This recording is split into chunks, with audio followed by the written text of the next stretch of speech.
আপনারা সবাই দেখেছেন যে মামুনুল হককে বিজয় ঘোষণা করছে সব কয়টা মিডিয়া, তারপরে ওই খবর সবাই মুছে দিছে। তারপরে দেখি ববি আজাদ জয়, এরকম তো অনেক আসন হয়েছে।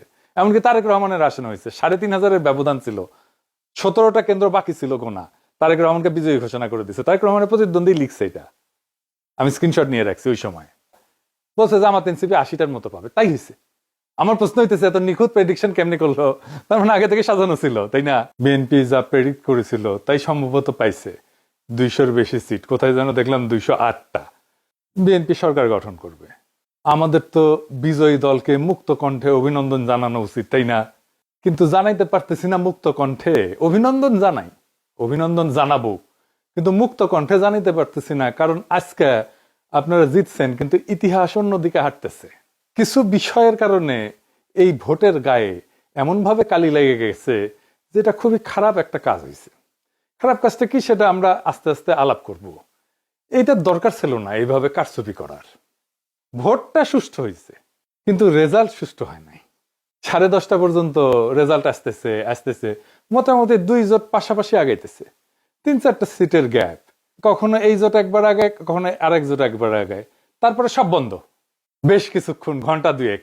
তারপরে তত্তর করে বিএনপি আগে যেতেছে। আর জামাত জোট মনে হয় ঢাকার জ্যামে আটকেছে, আর নড়ে না, নড়ার চড়ার কোনো নাম নাই, ওইখানেই থাকলো।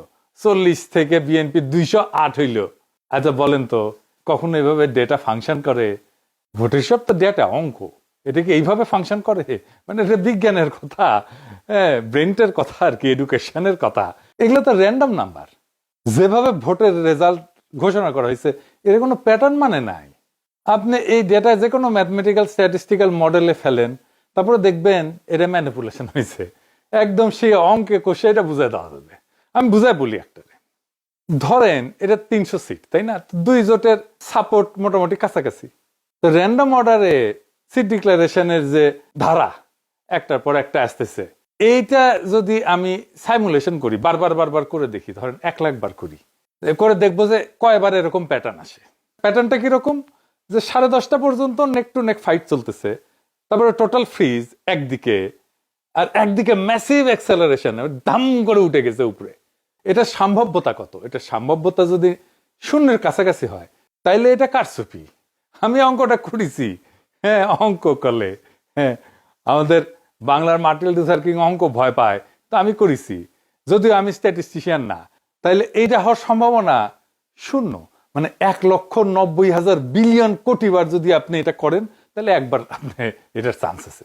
মানে বুঝেছেন তো এডিটর সাহেব? লিখে দেন 1,90,000 বিলিয়ন কোটি বার আপনি যদি এটা সাইমুলেট করেন, প্রায় অসীম সংখ্যায়, তাহলে একবার এটা হওয়ার সম্ভাবনা আছে। এই এই এই নির্বাচনে যেটা হয়েছে, কি রেকর্ড দেখেছেন, গিনেস বুকে ঠাঁই পাবে।